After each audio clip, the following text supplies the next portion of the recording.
저는 성도의 올바른 헌금 생활이라고 하는 제목으로 두 번에 걸쳐서 말씀을 전하겠습니다.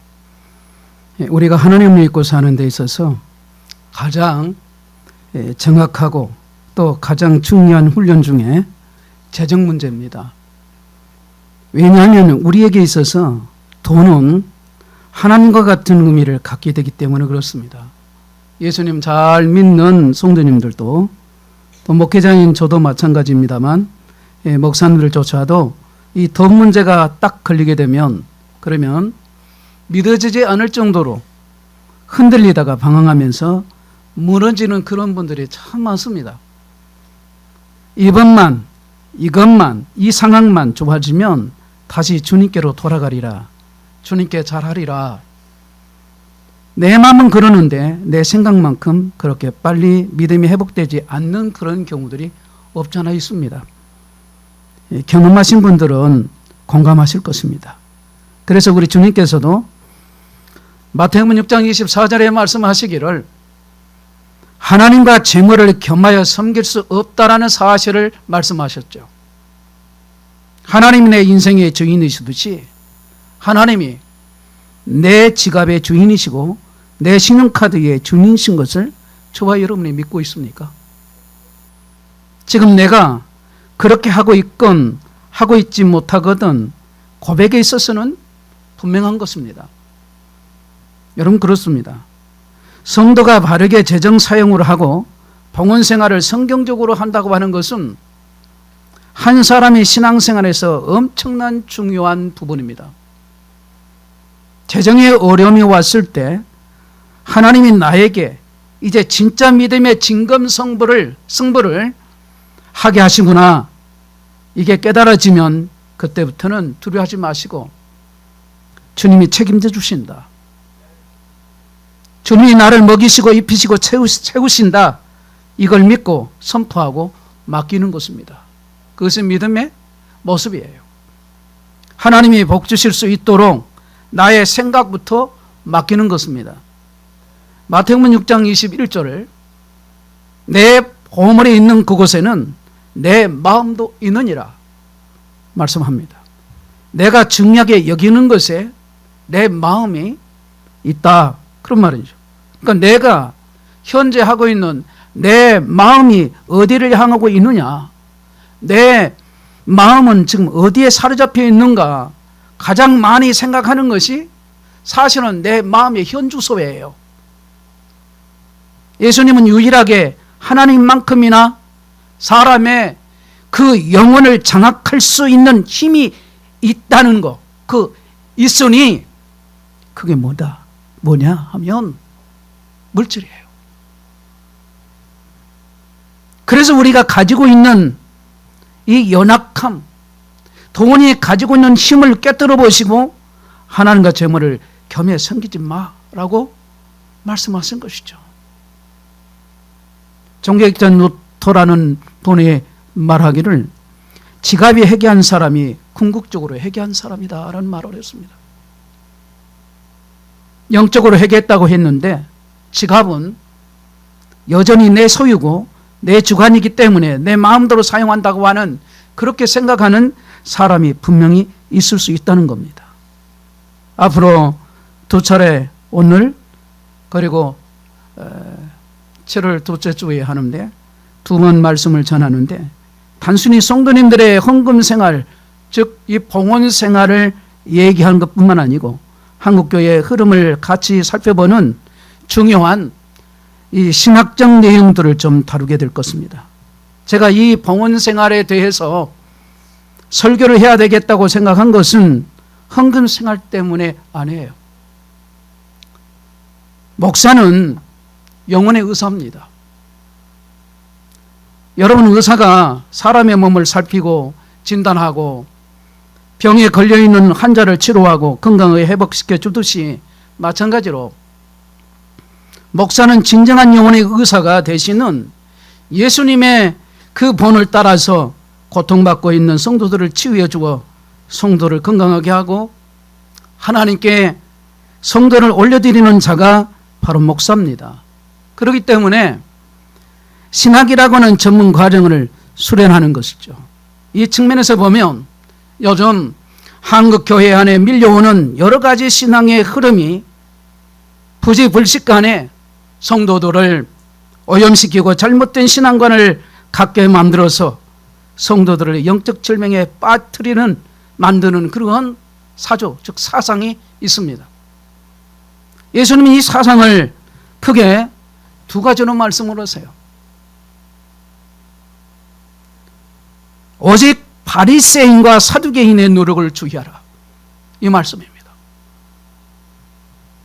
누룩을 밀가루 반죽에 넣으면 완전히 학적 성분을 다른 것으로 바꾸는 거죠. 여러분 누룩에 대해서 잘 알지 않습니까? 겉으로는 전혀 드러나지 보이지는 않지만 교회 공동체 안에 슬며시 들어와서 교회의 본질을 변질시키고 바꿔버리는 아주 악한 힘이 있어요. 바리새인과 사두개인의 누룩을 주의하라, 이 말씀은 바리새인과 사두개인들이 갖고 있고 그들이 살포하는 잘못된 신앙관이 하나님 백성 안에서 자리를 잡지 못하도록 너희들이 엄히 경계해야 된다, 바로 이 말씀입니다. 우리 예수님의 통찰이 참으로 탁월하신 것이 이게 2000년 전뿐 아니라 오늘날도 현대판 사두개인과 바리새인들의 그 누룩이 교회 안에 들어와 있습니다. 특정인을 지목해서 드리는 말씀이 아니고 우리 안에 가만히 스며들어와서 있을 수 있다는 거죠. 첫째로 바리새인들의 누룩입니다. 여러분이 잘 알다시피 바리새인은 율법주의자예요. 성경에 나오는 율법을 철저히 지켰습니다. 그런데 유대인의 전통도 철저히 지키려고 한 거예요. 교회 문화는 복음을 담는 그릇일 뿐인데 정통 문화를 복음처럼 숭배를 한 거죠. 그래서 이것 하면 안 된다, 저것 하면 안 된다, 모든 것이 안 되는 것이 투정이에요. 우리가 이 바리새인들처럼 전통주의의 틀 안에 갇혀 있으면 교회가 자칫 경직되기 쉽게 되고 성령의 역사가 서서히 식어가는 그런 일들이 생기게 되는 것이죠. 여러분, 모든 예배의 예전의 관건은, 제가 외전이라는 말을 표현을 썼습니다. 예배의 의식과 정통, 각 교단마다 다 차이가 있지만 그러한 예배의 모습을 바로 예전이라고 표현할 수 있어요. 그런데 이런 모든 예배의 예전의 관건은 하나님을 온전히 경배할 것인가, 또 그 하나님을 사랑하고 내 이웃을 사랑하도록 만들 수 있을 것인가, 이게 모든 예전이 가고 있는 길이고 방향이에요. 그런데 이 바리새인들은 평양되게 전통만을 붙잡는 것입니다. 본질을 잃어버린 거예요. 또 한편으로는 사두개인의 누룩이 있습니다. 사두개인은 성전에서 제사를 집례하는 그룹이에요. 그런데 이들은 대단히 현세적이고 현실적인 신앙인들이었습니다. 여러분, 신앙에 신비의 영역이 있다는 것을 아셔야 되는데 이 사두개인들은 그걸 믿질 않았습니다. 기적도 믿질 않았어요. 하나님도 계시지만 하나님께 대적하는 마귀의 힘이 있다는 것도 믿지 않았고 마귀의 존재를 믿지 않는 거죠. 심지어는 죽은 자의 부활도 있다는 것도 믿지를 않습니다. 여러분 부활을 믿지요? 부활의 신앙이는 아주 중요하죠. 그렇기 때문에 신앙생활은 합리적이고 이성적이고 현실적이고 실제적이어야 된다라는 이것을 믿는 사람들이 사두개인들이에요. 이것이 사두개인의 누룩입니다. 오늘날 우리가 이것을 분별해내기가 매우 어렵습니다. 왜냐? 현대 그리스도인들은 그 마음속에 바로 이 사두개인이 가지고 있는 정신, 즉 사상이 깊이 들어와 있기 때문에 그것을 본인이 모르는 거죠. 현대인들은 자기도 모르게 삶을 돌아보고 모든 세계를 바라볼 때 실용적으로 봐요. 현실적으로 봐요. 합리적으로 보려고, 그리고 실질적으로 보려고 하는 것입니다. 그러니까 21세기를 사는 그리스도인 안에는 이 정신이 생각 속에 자리를 잡고 있는 거예요. 그래서 교회는 세상의 공동체가 아니고 하나님 백성의 공동체다. 그렇기 때문에 교회는 교회만이 가지고 있는 본질이 있고 가치관이 있고 진리가 있는 줄로 믿습니다 라고 말할 수 있는 사람들이 많기를 않다는 말이에요. 성도는 우리 안에 또 목회자 안에 복음의 본질을 분별하는 안목이 약해지고 있는 것은 사두개인의 누룩이 깊이 스며들고 있기 때문에 그렇습니다. 이 누룩이 강력하게 역사하는 부분이 바로 봉헌생활, 헌금생활입니다. 사실은 오늘 제가 이 물질에 대한 설교, 헌금 설교하는 것은 대단히 어떻게 보면 어려워요. 이걸 잘못하면 오해로 받을 수 있고, 그렇기 때문에 저는 굉장히 어려운 설교를 지금 하고 있으니 여러분들의 마음을 열고 잘 받아들일 수 있기를 주의 이름으로 부탁합니다. 잘 들어야 시험 안 들어요. 이 관점에서 헌금 생활에서 이 문제를 살펴보려고 하는 겁니다. 여러분 상식적으로 한번 생각해 보면요, 종교를 믿는데 저처럼 헌금 생활을 얘기하는 게 사실은 앞뒤가 많지 않습니다. 왜냐하면 종교는 보이지 않는 세계를 다루는 거, 보이는 세계 저편에 영원한 것이 있다는 거, 그게 믿는 게 바로 종교인데, 그런데 종교 생활하는데 왜 물질에 대한 얘기를 이토록 강조해야 하나? 그리고 성경 구약부터 신약까지 이 물질에 대한 얘기를 왜 이렇게 하느냐? 수입의 11조를 하나님께 바친다? 저는 처음 예수 믿고 나서 이 11조 설교를 들을 때 그때 저는 그런 생각이 들었어요. 그때는 제가 거듭나기 전이죠. 주님을 믿는다 해도 말로만 믿었고 교회는 나가는 믿음이 없는, 거듭나기 전이니까요. 그냥 교회만 다닐 때는 교회가 완전히 도둑이네요. 그런 생각을 했어요. 세상에 종교 집단에 무슨 돈이 그렇게 필요해서 11조를 내라. 그러나 합리적이고 상식적으로 생각하면 받아들이지 않는 거거든요. 이게 일반 사람들의 일반 생각이에요. 그래서 일부 목회자들은 이 온전한 헌금 생활이 교인들에게는 엄청난 믿음을 필요로 한다는 걸 알기 때문에 성도들 안에 헌금에 대한 동기를 부여하기 위해서 이런저런 안 좋은 누룩, 즉 잘못된 가르침을 있었다는 것이 사실입니다. 그걸 부인할 수 없어요. 헌금은 죄 씻어주고 내 죄 용서해 주신 것에 대한 대가로 당연히 드려야 되는 거야. 헌금 많이 하면 엄청난 영적인 복과 물질의 축복을 특별히 받게 돼. 헌금 생활 게으리 하면 하나님이 주셨던 축복 다 뺏어간다.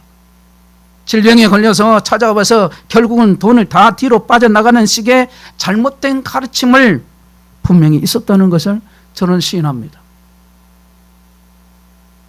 저도 한때는 11조를 거들어 다니는 목사라고 별명이 붙였던 적도 있었습니다. 교인 중에 그런 말을 하더라고요, 저한테. 자, 오늘 말씀 잘 들으셔야 합니다. 헌금 얘기하면 교인들이 싫어하니까 절대로 헌금 얘기하지 마라. 이렇게 말하는 것들이 전부 다 일종의 사두개인의 누룩입니다. 여러분, 봉헌생활은 영적인 축복을 누리고 현실에서 물질의 축복을 얻기 위해서 하는 것은 사실 아니에요. 엄밀히 말하면. 그런데 하나님은 봉헌을 예배에 나오는 자리에 필수로 명령을 하셨습니다. 구약에 보면 1년에 3번의 절기가 있었는데 그 3번의 있었다는 게 3번의 절기를 지켰는데 빈손으로는 내 앞에 나오지 마라. 이 말씀을 하셨어요. 예배, 즉 절기 때 제사 드려올 때 빈손으로 나오지 말라고 말씀을 하세요. 그런데 하나님 무엇이 부족해서 그러신 게 아닙니다. 여러분 읽은 말씀 시편 50편 9절로 13절 읽겠습니다. 시작. 내가 네 집에서 스소나 네 우리에게 염소를 가지 아니하리니 이는 살림의 짐승들과 뭇 산의 가축이 다 내 것이며 산의 모든 새들도 내가 아는 것이며 들의 짐승도 내 것이미로다. 내가 가령 줄여도 내게 이르지 아니할 것은 세계와 거기에 충만한 것이 다 내 것이미로다. 내가 숫소의 고기를 먹으며 염소의 피를 마시겠느냐? 여러분, 이 말씀은 거칠음을 의존하는 형식적인 예배를 엄중히 꾸짖습니다. 하나님은 인간이 바치는 피나 고기로 그 고기를 필요하지 않으세요. 온 우주 만물의 주권자로서 모든 것의 진정한 소유주이심을 선포하시는 것입니다. 이 말씀이 조금 전에 읽은 바로 시편 50편 9절로 13절의 말씀이에요. 만일 하나님께서 소나 염소가 필요하셨다면 무엇 때문에 이스라엘 백성이 가지고 있는 소와 염소를 잡으라고 하시겠습니까? 산이나 들에 널려있는 소나 염소가 다 하나님 것인데 그것을 잡으시면 되지, 굳이 이스라엘 백성들이 재산으로 가지고 있는 것 중에서 내놓으라고 하신 그 이유가 없으실 거란 말입니다. 하나님은 숫소나 수염소가 전혀 필요치 않은 주신 분이에요. 부족해서 달라는 게 아니란 얘기입니다. 그런데 내놔라, 내라는 거예요. 이 말씀하실 때에는 여기에 현재 우리에게는 드러나지 않는 헌금의 비밀이 있다는 거죠. 어떤 분들은 그럽니다. 헌금은 거두어서 좋은 것에 쓰기 위해서다. 가난한 자들과 나누고 연약한 자들을 섬기기 위한 것이다. 굉장히 매력적인 말로 들립니다. 그렇지.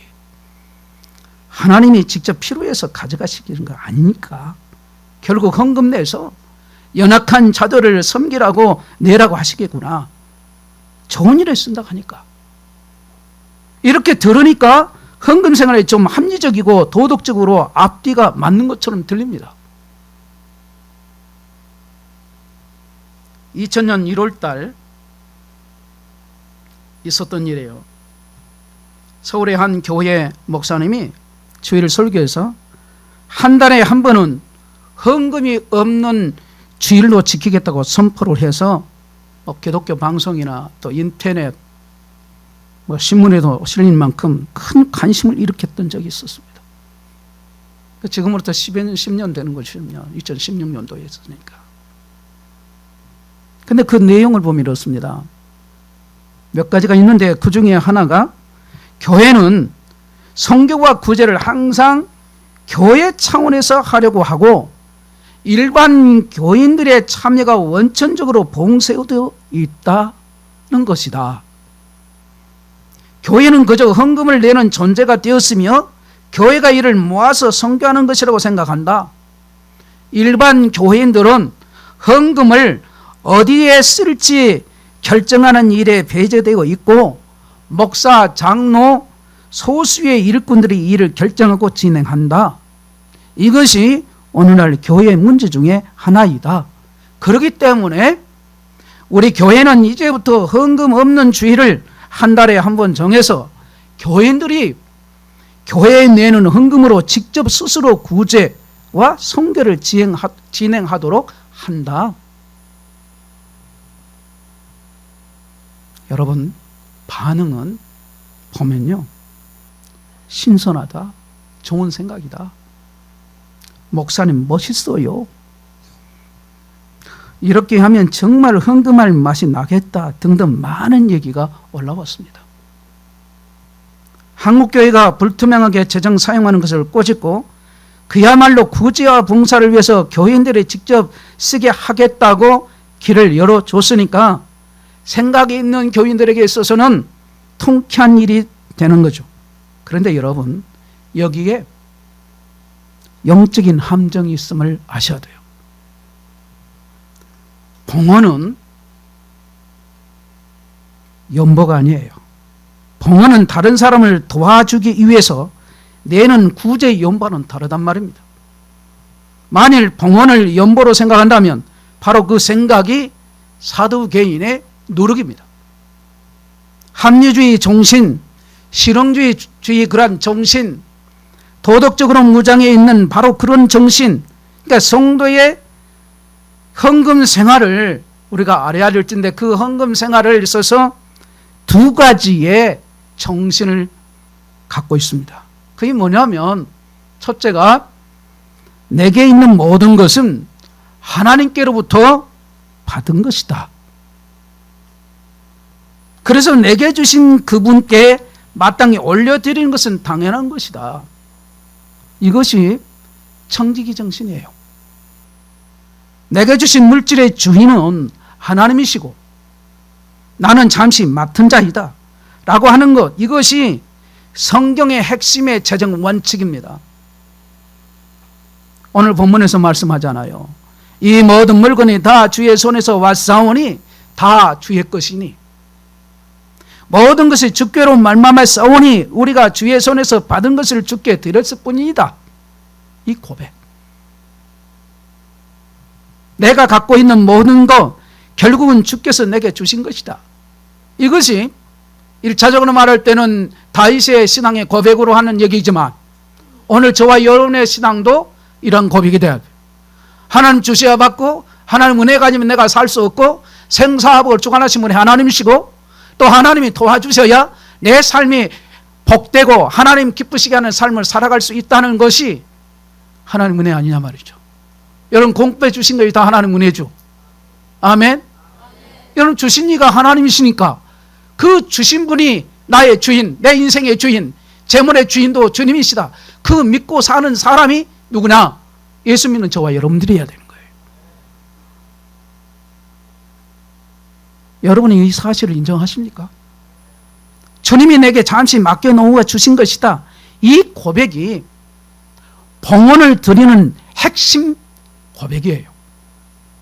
그러니까 이 봉헌은 내 삶의 주권이 전능하신 하나님께 있다. 전능하신 하나님께 있으며 내 재정의 주인이 하나님이시다는 것을 고백한 행위. 내 재정의 주인이 하나님이시라는 것을 내가 믿으며 내가 많이 낸다고, 그러면 많이 하나님께 드린다 해서 내 자랑은 있을 수 없는 거죠. 왜냐하면 주신 분이 주님이시기에 주님께 다시 드리니까 많이 드린다 해서 내가 자랑할 수가 없는 거예요.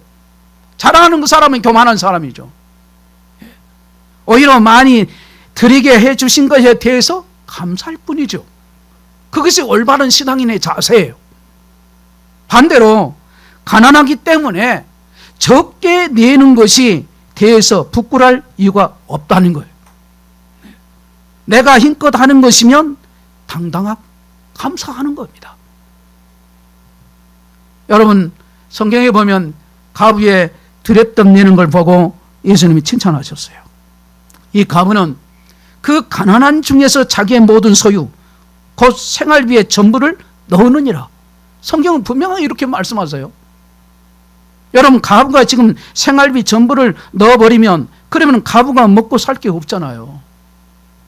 우리가 인간적으로 생각하면 주님이 가부한테 가르쳐 주어야 맞습니다.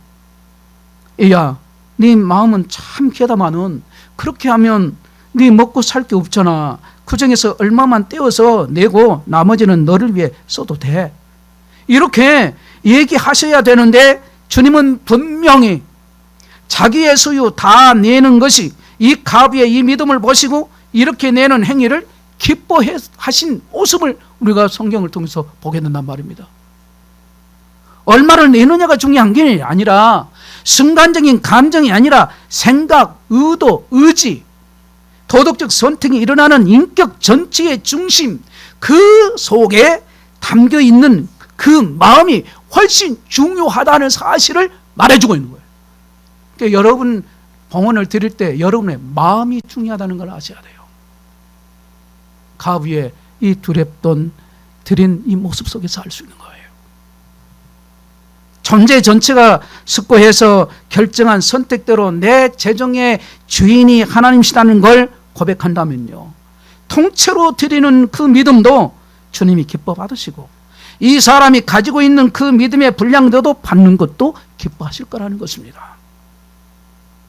두 번째, 봉헌은 예수님 십자가의 피로 구속받은 내가 그 은혜에 감사해서 드리는 감사제예요. 봉헌의 본질, 그 본질은 감사의 제물이에요. 따라합시다. 감사의 제물.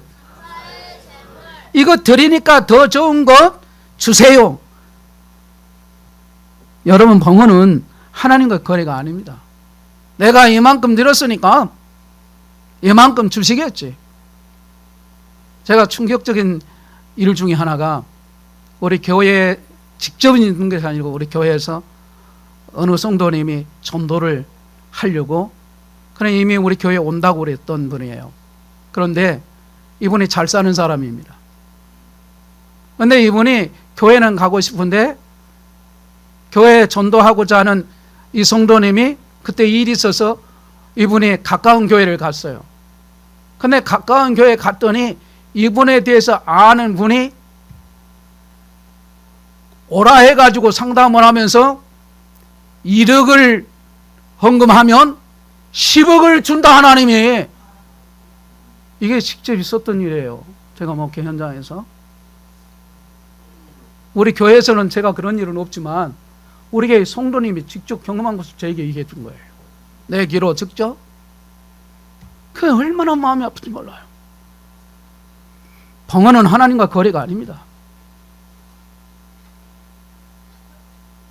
우리 성도 여러분 중에도 아직 예수님 못 믿고 계신 분들이 계실 거예요.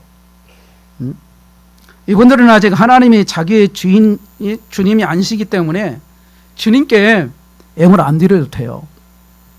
이 부분에 대해서는 자유하셔야 됩니다.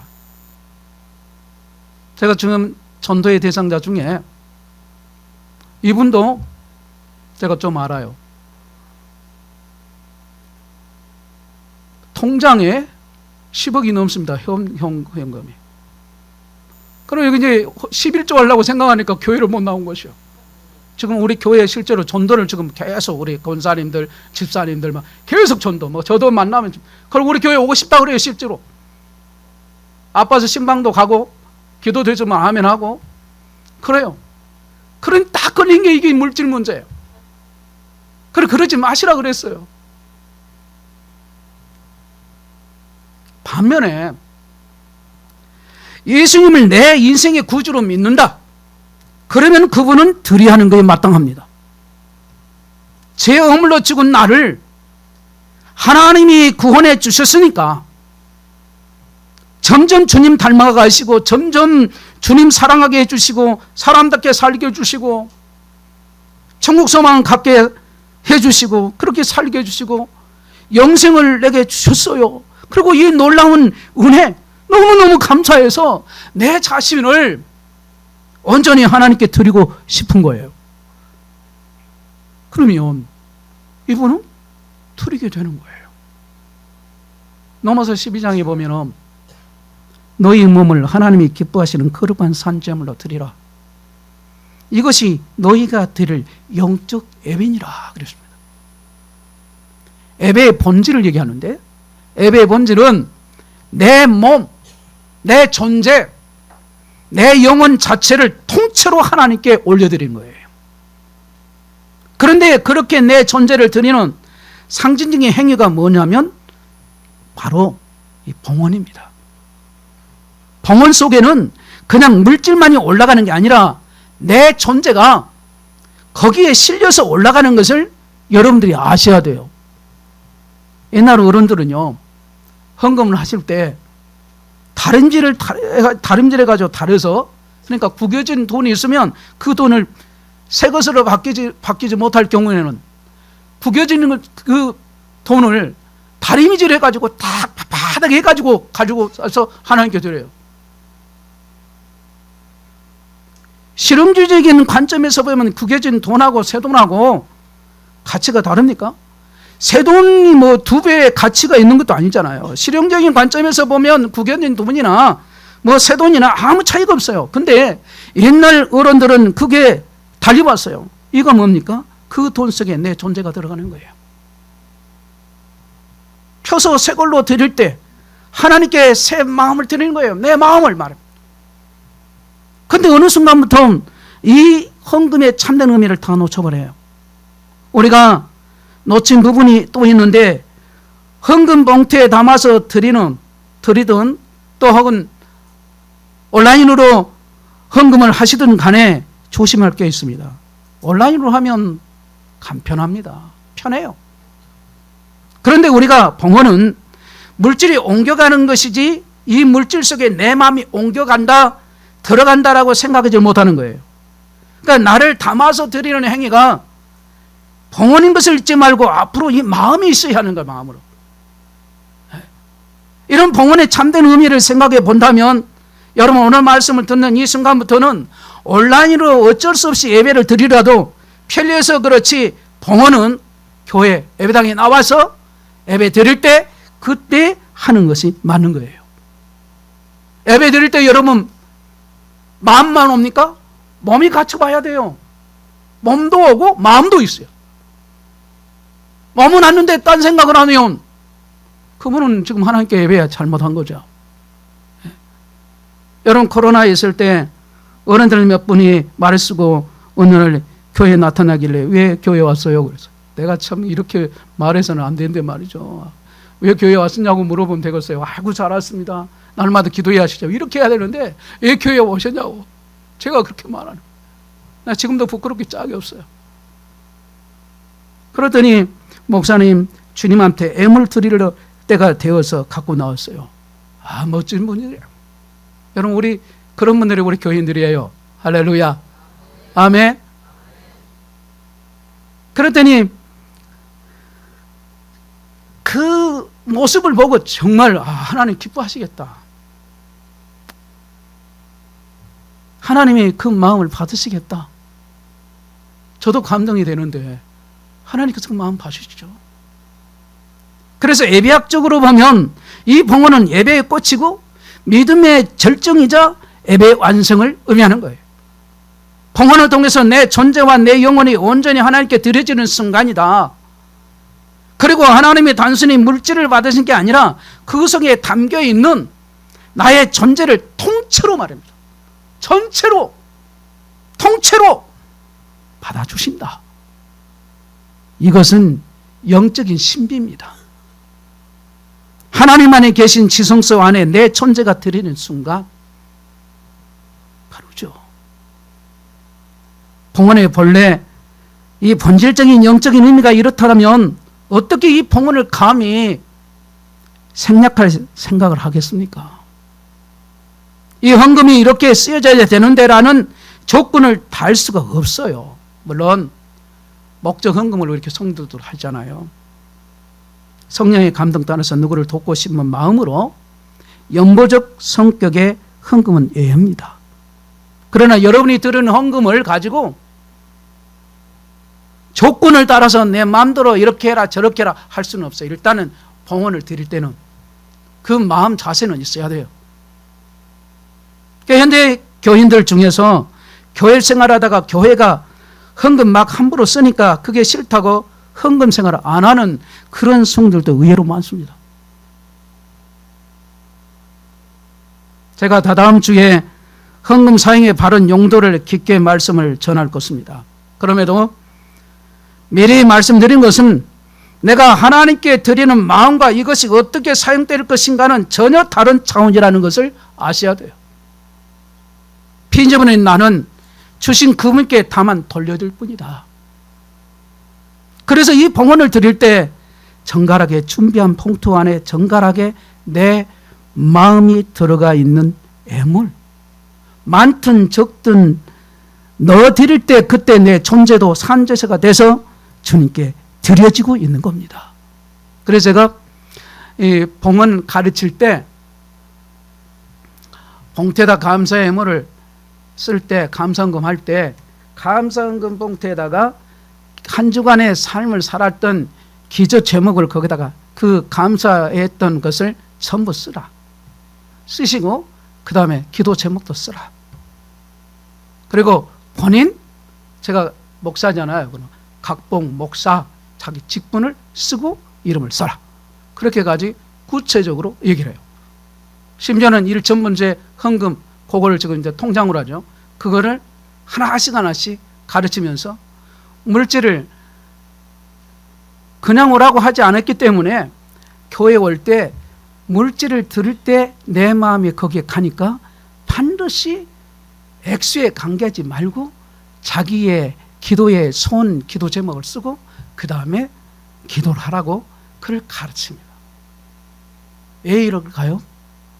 그걸 제가 해보니까 쓸 때와 안 쓸 때와 다르고, 그리고 봉투에 넣어서 직접 하는 거와 안 하는 것과 다르고, 그냥 온라인으로 그냥 딱 보내버린 거하고 그대로 완전히 다르다는 것을 제가 경험을 해왔어요.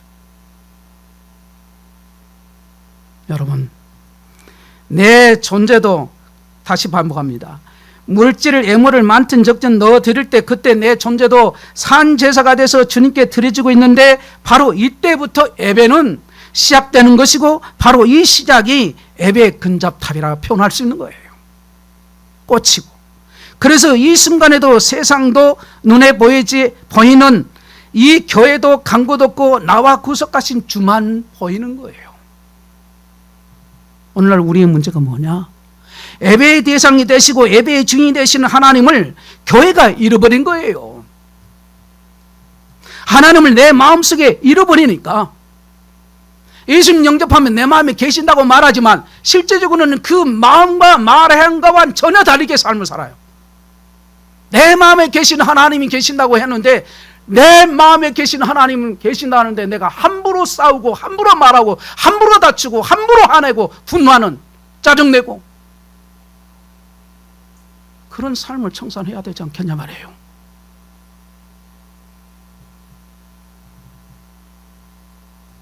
하나님을 내 마음속에 잃어버리니까 성도들이 그럼에도 불구하고 계속 신앙의 동기를 불어넣기 위해서 온갖 종류의 사두개인의 누룩을 계속 집어넣으면서 결국 하나님을 더 잃어버리려고 만들어버리는 슬픈 현실이 지금의 시대야. 이 면에서 우리는 하나님을 다시 되찾을 수 있게 되기를 바랍니다. 여러분과 저희의 믿음이 회복되기를 바랍니다. 예수님 첫 번째 처음 만났을 때 그 사랑, 말로 다 알 수 없습니다. 중요한 것은 하나님의 시각이고 하나님의 평가입니다. 우리의 신앙의 관건은 처음에 순수했던 그 마음을 계속 유지하는 겁니다. 순수를 유지하는 게 뭐냐? 신앙입니다. 그런데 은혜 생활을 게으리하면 그 순간부터 인간 대 인간적인 생각들은 막 밀고 들어가요. 성경은 로마서에 보면 분명히 말씀하죠. 8장 6절 쭉 보면 육신의 생각은 사망이요 영의 생각은 생명과 평안이니라. 그러니까 육신의 생각이 막 들어오는 거예요. 사망의 삶을 살게 되는 거예요. 성물이 되는 데는 시간이 오래 안 걸려요. 괴물이 되는 데는 시간이 오래 안 걸립니다. 은혜가 떨어지면 갑자기 인간의 본성이 드러나요. 그러므로 우리는 항상 기도하고 은혜 생활을 유지하는 것이 사실은 관건입니다. 사람을 의식하지 않고 신앙생활을 하려고 하면 하나님만을 의식하며 살아갈 힘을 우리 모두는 길러내야 합니다. 우리는 항상 예수 그리스도의 십자가의 복음을 붙잡아야 해요. 하나님에게 받은 사랑을 놓치지 말아야 돼요. 나 같은 죄인을 죄와 허물로 죽은 나를 주님을, 예수님을 나의 구주로 믿게 하신 그분이 계시기에 오늘도 살지 않습니까, 여러분? 오늘 저와 여러분에게, 오늘 주일에 나온 저와 여러분에게 오늘도 새 힘을 부어줄 거예요. 한 주간을 살아가는 힘을 줄 거란 말입니다. 무엇인가 하려고 하기 전에 저나 여러분이나 우리 모두는 우리 각 사람의 나의 마음을 살펴야 돼요. 동기의 순수성을 확인해야 합니다. 말은 본질이 순수성 있게 말은 하지만 그 마음에는 온갖 더러운 것이 숨겨 있어가지고 바로 이 동기의 순수성이 사라버리는 사람들이 너무 많아요. 그게 아픈 마음인 거죠.